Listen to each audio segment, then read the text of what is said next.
this Ignatian year. Hello, and welcome to another episode of the Ignatian Year podcast. And today we are joined by another one of our colleagues here at Loyola, someone we've been excited to have a conversation with, someone who many people who, if you're joining this podcast from Loyola or Baltimore or across the nation, probably know the name, Dr. Kaye Whitehead. Dr. Kaye is an associate professor of communications and African American studies at Loyola University Maryland and the founding director of the Karson Institute for Race, Peace, and Social Justice. You might know her as the host of her award-winning radio show, Today with Dr. Kaye, on WEAA 88.9 FM. And she is the 2021 recipient of the Reginald Edward R. Murrow Award for Excellence in Diversity, Equity, and Inclusion. So this morning, I'll turn it over to my colleague, Paula, to start us off. Thank you so much, John. Kaye, it is such a beautiful opportunity to be in conversation with you. We have been colleagues now for 8 years, and I have seen you evolve in your leadership, in your incredible activism. I have seen you grow. I have seen you as a mother bring coffee and a mirror to the department when they were still in elementary and high school. And just seeing their own mom doing her thing, being her wonderful, amazing self. So I see you, the nation looks at Dr. Kaye and her radio show, and that is amazing. But I think it has been just as amazing to see you grow as a woman, as a mother, as an academic. So it is with great pride that I am so happy we're able to talk to you today. Anyway, I'll start because there's a question I really wanted to ask you as we started the conversation this morning. And it has to do with in your own journey at Loyola. I know you have had a chance to participate in opportunities that have dealt with going deeper into Ignatian spirituality. And because this podcast is celebrated in the context of the Ignatian year, I wanted to start the conversation by asking you, what has your experience been in those moments when you've had the opportunity to delve deeper into Ignatian spirituality? How has it impacted your work as an educator, as a mother even, or in your work in the Karson Institute doing anti-racism work? How has it impacted you? How has it affected you? And if you want to tell us a little bit more about that. Thank you so much for the question and for inviting me here. I'm really looking forward to the conversation. So I've been at Loyola for 13 years, really trying to explore and take seriously the Jesuit principles. They are not new to me. I mean, the principles are rooted in principles of spirituality and in understanding and in thinking deeply about where God wants us to use our talents in this world. I am a pastor's kid, so I grew up in the Black Baptist tradition about understanding that your gifts were not given to you. They were entrusted in you to be used to make this human experience better. And so thinking about the environments that you go into and what are you called to do in those environments, and then being pushed to do more. So I attended an HBCU, Lincoln University, for undergraduate, and really delved into understanding Black history. I learned that on my dad's hip, who is a civil rights movement veteran. Of course, he was involved in the military. So learning about that direct challenge to the system of oppression and being willing to say, so even if this costs me my life, because I'm following in a tradition of who I believe in, to die is gain, right? So that I am not losing anything if I choose to say, this is the moment where I'm willing to sacrifice this particular body in pursuit of something bigger than myself. And that is how my father trained me early in thinking about my responsibility. I got my PhD from UMBC, but my master's is what I want to focus on because I attended the University of Notre Dame. And I was at the Institute for International Peace Studies at the Joan B. Kroc Institute, and living in this peace house with 14 peace activists from around the world, no two people from the same country. All we did that entire year living in this house together, what was fight about what peace should look like. But you had someone, you had a white guy from South Africa, Mark Dare, may he rest in peace. He was an amazing writer and activist. We had a guy from Ethiopia. We had a woman, Jasmine Dare, who's a professor in Canada. Her mom is Jewish, her father is Palestinian. We had, I was the first Black person to attend this program. We had somebody from China, somebody from Vietnam. Like, it was just amazing to be in this environment for a year, living in this house, talking about peace, but also having that kind of, undergirded by the Catholic values. Like, what does this mean to always think deeper about who you are and your experience? So coming into Loyola, I had already had a background in ways in which my beliefs inform my teaching, that I don't see them as being separate from one another, that I can't divorce who I am and how I live from what I teach in the classroom. I feel it to be a full body experience, and finding a place to do that.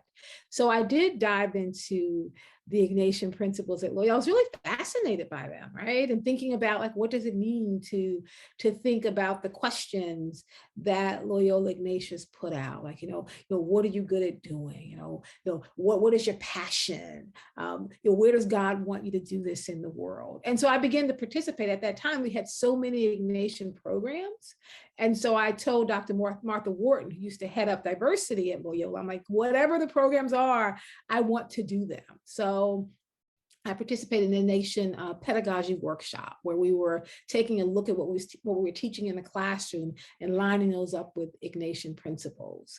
I remember when Martha informed me that I had been selected to go on the Ignatian pilgrimage, and I told her I couldn't go. I'm like, I can't go. I have young children. I had made a decision that I was never going to leave this continent while my sons were under the age of 10. I'm like, I cannot leave the country.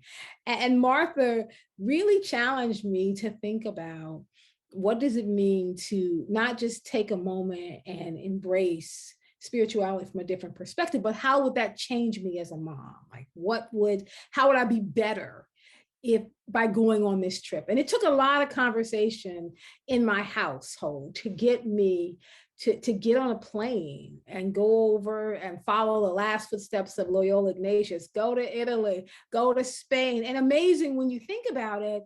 But for me, my experience was, I am here at this moment because I believe that God calls us to do many things, but he does not call us to do everything at one time. And that was the moment when he was calling me to be Kofi and Amir's mother, and in a full experience of that.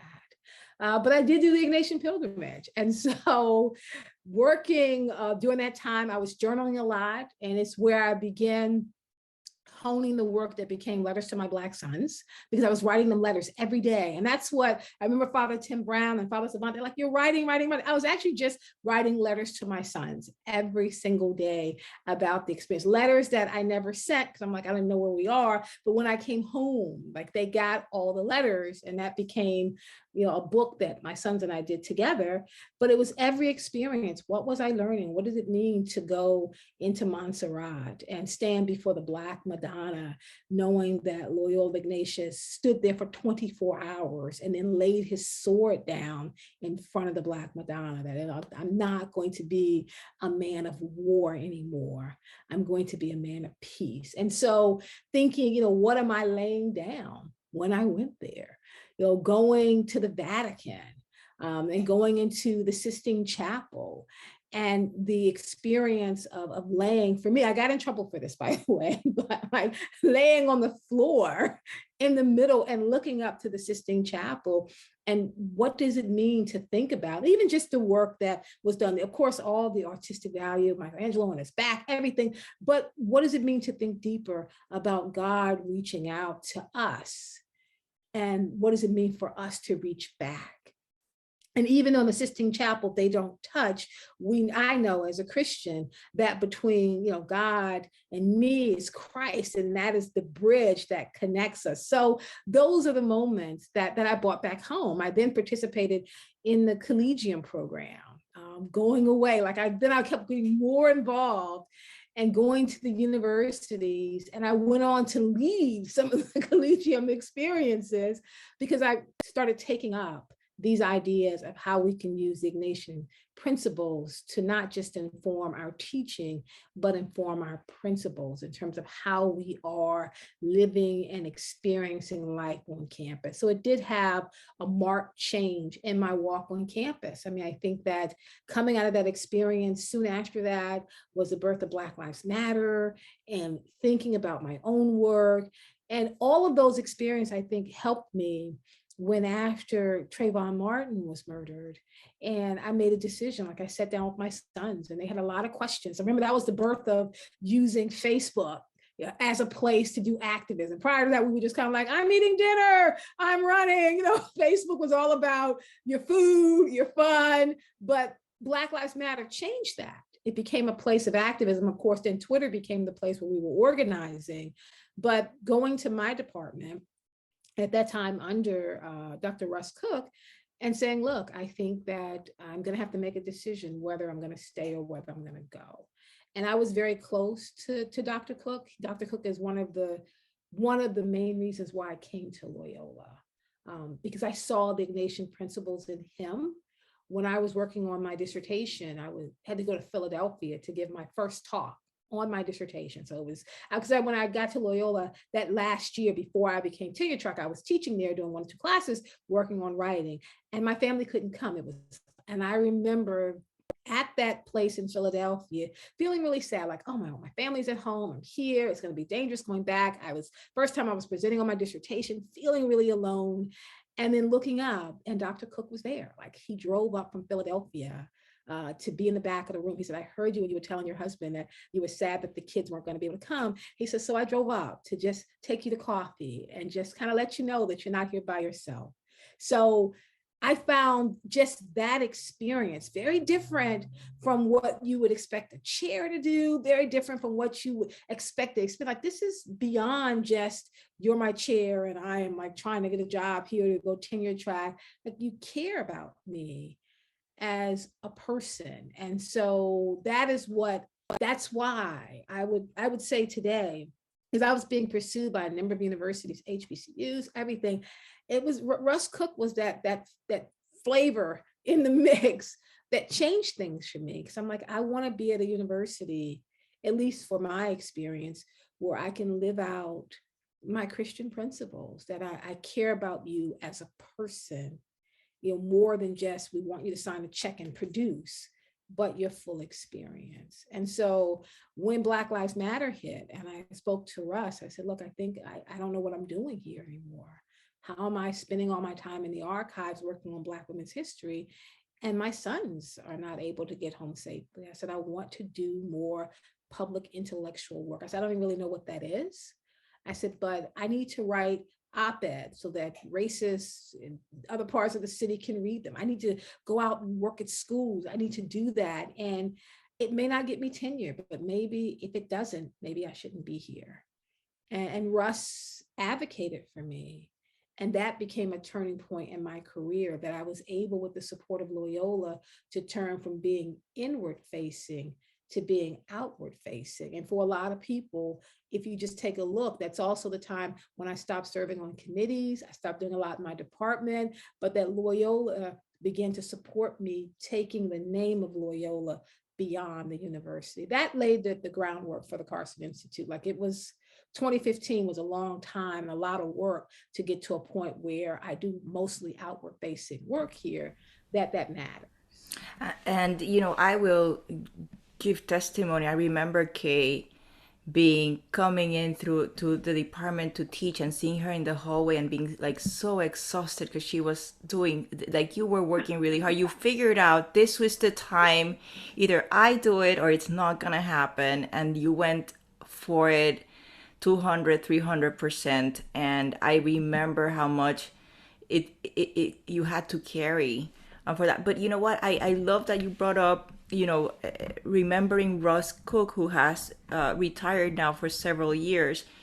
I love that you had that experience, and that's the experience that I wish every single faculty member at Loyola had, that she or he or they felt that someone has their back, someone cares about them, not just as a faculty member and what they have to teach, but also what they bring. What are their talents? What are their gifts? How can they make our community richer? How can they send Loyola's name out into the world? And I am so happy that you had that experience. And really, that's just, for me, hearing that, that's just what Loyola should always strive to be. For faculty, for students, for staff members, recognizing the gift that every single person has in them, and seeing them beyond a specific position or job description. But what is it that makes this human being amazing, and how do we send that out into the world? So I'm gonna actually follow up, Sean, if you don't mind, with the question about activist scholarship, because I think this is very relevant to your journey and everything you've just told us, which is, there is, we've heard that Loyola Ignatius said, love is shown more in deeds than in words, right? Or something to that effect, shown more in deeds than in words.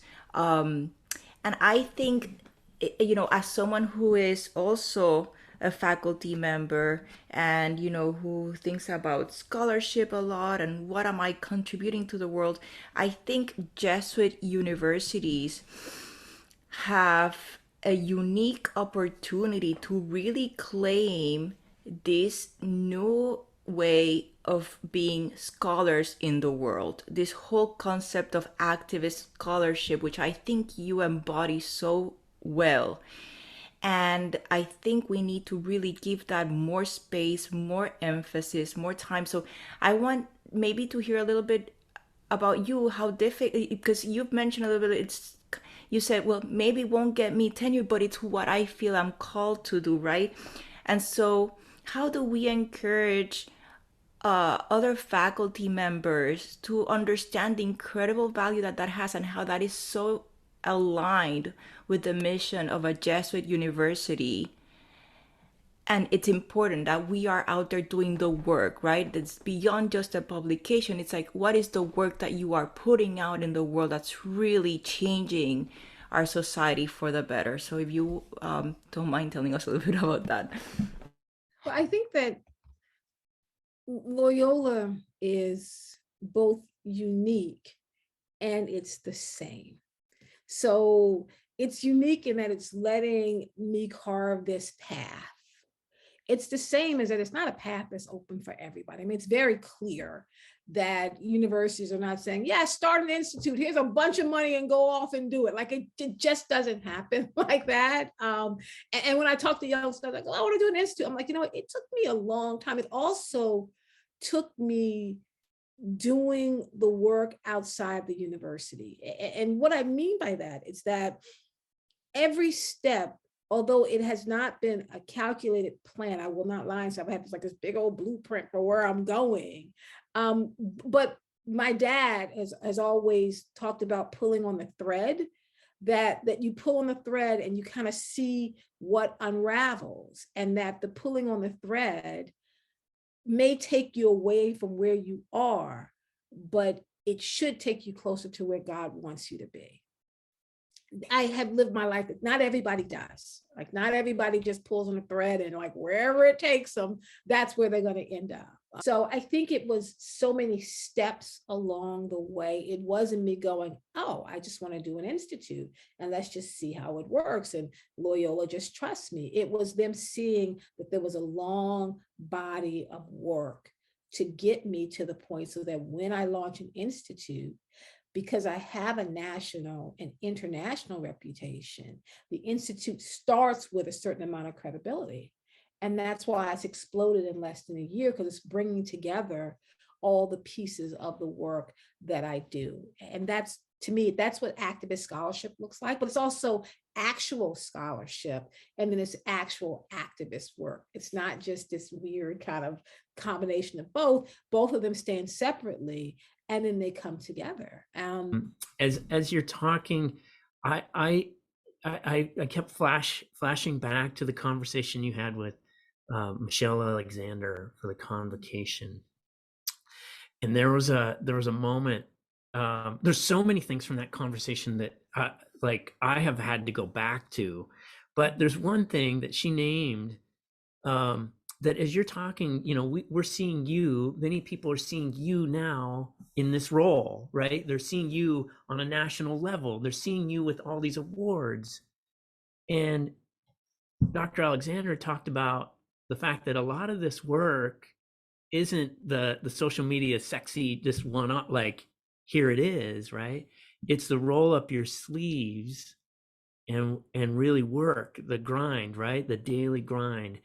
And as you're talking, as someone who follows you on social media, who's someone who sees you here, who listens to your show, I'm constantly in amazement of how much you work, like how much you commit to the work of justice. Like there's no 1 hour on Monday for justice. It's an integrated life. And as I think about this, your witness, your passion, the way you engage students, the way you engage our communities as an educator, I would always know when a student showed up at my door here that they were coming from your class. They were coming with big questions. They were coming with big questions.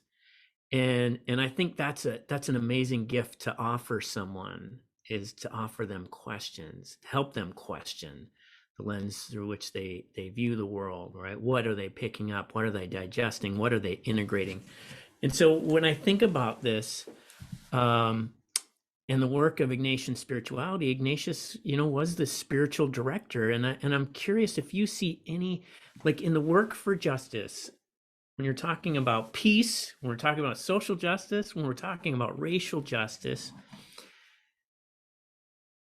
how do you accompany people in that work? Ignatius was someone who he wrote this whole guidebook on how to accompany people. And a lot of it, he's talking about adapting to meet the person where they're at. And I'm curious, as we think about these Ignatian principles, as you're thinking about the commitment to justice, how do you engage people in this work? Do you meet them where they're at? Do you demand that they should be somewhere else if they're not there? I'm just curious, from someone who's been engaged in this work for so long, how do you approach this work? Whether that's on the radio, it's in a classroom, it's in facilitating listening groups within schools, and how do you approach that? Thank you for that question. And just thinking about it, I try to meet people where they are, but I don't think about it. When I look at the Institute was launched at a very particular time. I think if all of these forces had not come together, then the Institute probably wouldn't have been birthed. That it was done in a very deliberate way. I mean, there were three kind of forces at work. that led to the creation of the Institute. One is that we were all home for COVID-19. So we had a lot of hours to think. I mean, people did all kinds of things during COVID, and there's no judgment, right? So Netflix, whatever it is, long walks, whatever you wanted to do. For my family, COVID-19 was a time of deep discussion for us. And my husband and I spoke about this yesterday. I'm like, oh, this is such an unpopular position. But when my oldest went off to college, I had a really difficult time. Took him in that fall. I was just an absolute wreck. I was crying all the time. I couldn't figure out who I was going to be at that moment. And then COVID happened, and then he was back home, right? So he was home, but we made this decision as a family. I'm not even sure who brought it up, but we made a decision to do something that we had never done in our family before. Due to COVID, what we had was time. We didn't have practice to go to. There was no church service. There was no ministry time. There was no school. Like, there was nothing but us. And we would play spades every night, spades or Uno, every single night. Started at like 10 o'clock. That's why we probably all couldn't sleep. We started like 10 o'clock. We'd have snacks, but we would challenge each other to think about who we wanted to be beyond COVID.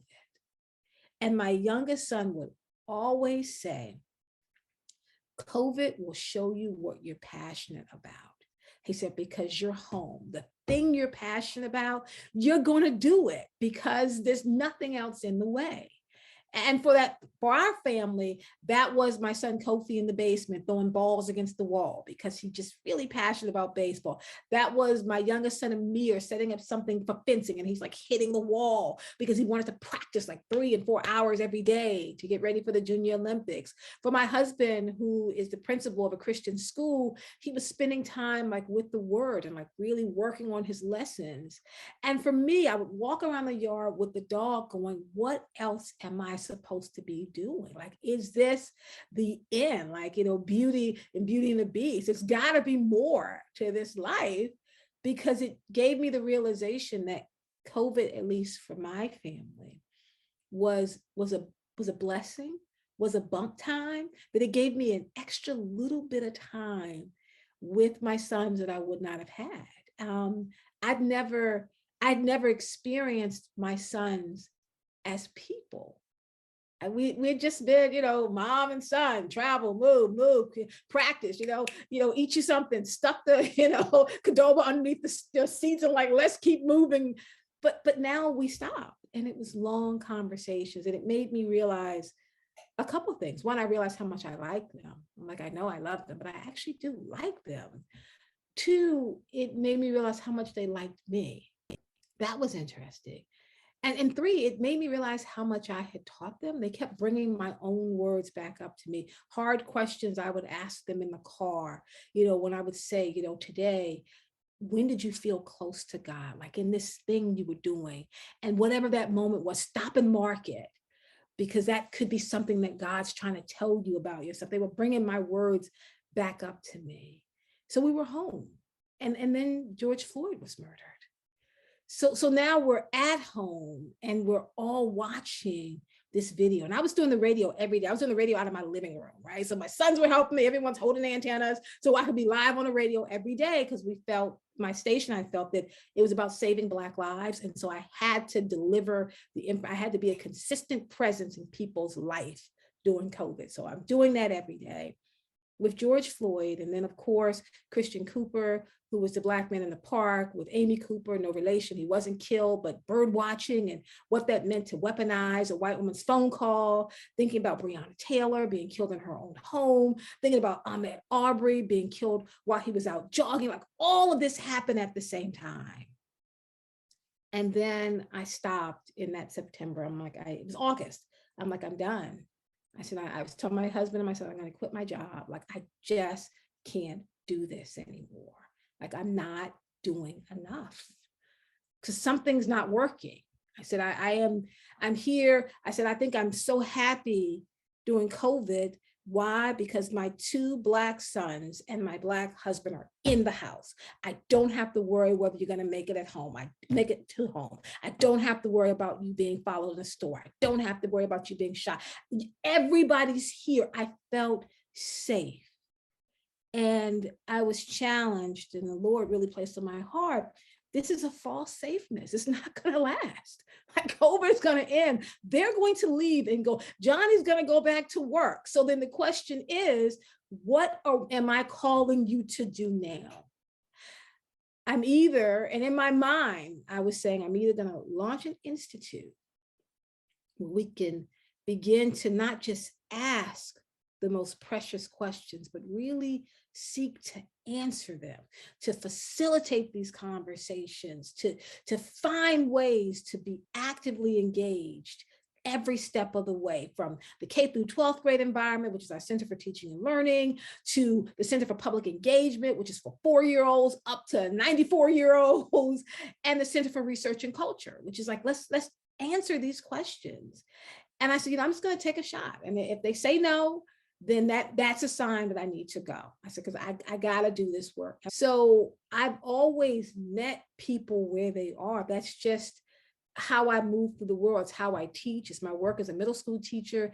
It's my work on the radio. I mean, I like to ask the questions that I think anybody wants to find out, right? So I am not the typical academic. I've never learned how to speak in academic speak. I never did. I came to be a professor after I had been a middle school teacher. And in middle school, it was about, hey, make the information plain. Like anybody should be able to get this information. That's always been my style. And so I probably work best writing op-eds because I just want to write something that a 4-year-old could read and my grandmother could read, and both of them can get the information. So that I think that's kind of how I do things. I just like to meet people where they are and challenge them to think about how they can see that the same thing, but in a different way. How do we think about race in a different way? How are we challenged to answer that question? How do we think about peace? Based on my work at the International Peace Institute, I wrestle with peace, right? Is it peace in the environment, peace within myself, peace within the greater world? And then how does race and peace get us to a place of social justice? So that's kind of how I negotiate the space and also try to get people to meet me in the space and wrestle with these questions with me. Okay, this as you're talking throughout this whole time, I stand in awe. I do, because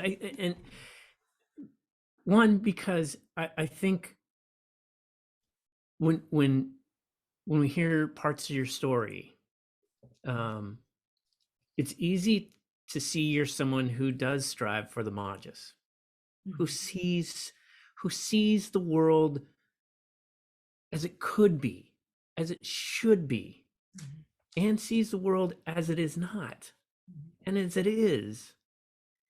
And there's a lot of pain in that, right? And I've heard, like, some of this was you just talking about, here's my fear when we come out, right? So you have this vision, you have this call to something bigger, to something better. And I think there's a lot of people who get called to the work of justice because they feel the world can be better. My little realm of the world can be better. There's something more I can do. There's something I can do more in my neighborhood, in my city, right? In the world, because we know that it could be better. We have all these amazing men and women and prophets, martyrs who have said the world can be better. And they've helped us to imagine it. And we all know that even though we have the Magis in front of us, that on a daily basis, we have news stories that come up of George Floyd, right? Ahmaud, right? We can go down the list of names. How do we hold that that vision with the pain and the desolation that comes along? How do we hold the hope? I'll ask that. How do you hold that vision, that love, that hope with the desolation and the injustice that we encounter daily? So I'm a writer. I think that if I couldn't do anything else, writing is at the heart of who I am. That if I couldn't speak, if I could still grab a pen and grab paper or pencil and paper, or as I did in high school, a pen and my jeans, it doesn't matter. If there's a message in me, writing is the center for who I am. And so I do that. I mean, anyone who follows me on Facebook, I mean, I write these stories about just my experience because it's just how I see the world. My husband laughs because when I write the stories, he's like, okay, so for a lot of people, like, you're writing a story. Me, this is how you live your life. This is the stories of my childhood, the stories that my sons experience, because that's just how I see the world. What keeps me going in terms of holding that hope, there's just so many things. When my grandmother used to try to go vote in South Carolina, and she would always be blocked, it would always be an issue, she would be disrespected. It just got harder all the time, but she kept showing up when I was a child. And I remember I asked her once, why she did it. Like, why do you keep going back? I didn't understand the importance of voting. I just like, why are you dealing with this? Like, why do you allow them to treat you this way? And she said something that she was not voting for herself. And she wasn't voting for my mother. She wasn't even voting for me. She's like, I'm voting for your children. I'm voting for the children of my children's children. I was like, wow, she's voting for them. I'm sitting there like, what? I mean, as a young child, that didn't make any sense to me. But then I had children. I'm like, well, she was voting way back then for Kofi and Amir. Like, she kept showing up for them. She didn't even know she was going to have great grandchildren, but she was showing up and voting and being present for the promise of what was going to come. I think about that during slavery, that I come from a line of people who chose to survive for the promise of what was going to come. Like, why did the children of Israel hold on for 400 years during a time when God was silent? For the promise of what was going to come. And so when I do the work, and there are days when it's very exhausting and days when it's really hard, I tell my sons, it's the promise of what I'm doing it now. It's not for you. It's not even for your kids. It's for the children of your children. Like, I'm doing it for them. It's that one day when they show up at Loyola, they'll show up at an institute that is named for their great, great, great grandfather. And that the work was done by their great, great, great grandmother. I was like, it's just this idea about setting up this space at a Jesuit, persistently white institution that holds the name of a Black man who grew up in Jim Crow, South Carolina. That kind of dichotomy around peace and justice goes beyond just the names that we know, but it's into the nameless and faceless foot soldiers who actually sacrificed everything they had for the promise of what was going to come. And that's why I do the work, for the promise that something better is going to show up. And when it does, I want to make sure that the children of my children's children can be there to enjoy it. It has been truly enlightening, and I think so much about, I've always told you, I admire so much Toni Morrison when I was a student at university, and we would get a rare glimpse of her. And now I'm just like, oh, here we are. The new faces, new prophets, new voices. So proud of you and your work.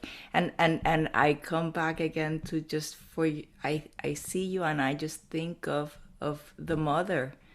I think of the Blessed Mother. I think of the sacrifice of the mother. And as I was listening to Sean, and I was thinking more about the Magis and that, I'm like, well, if you are a mother, right, the Magis kind of is part of your job description because as mothers, we always need to continue giving more and more, even when we have no energy left. So that seems to be pretty much aligned with what motherhood is all about. And you have done such a beautiful work with both your children. Yes. Well, I first want to say, Paula, that the Magis is part of the job description for a mother. I love that's a great line. My wife was part of an alumni group out at Seattle for young mothers, and they called it the Magis Mamas. And I thought that was a great name. But thank you very much for this conversation. Thank you for being someone who really calls us to live our Jesuit mission here, who helps us reflect on the ways that we miss it, the gaps, and helps us to imagine the ways that it could really be animated in such beautiful ways. So really, thank you very much, Kaye, and I encourage everyone to check out the Karson Institute as soon as you're done with this episode. Thank you. Thank you.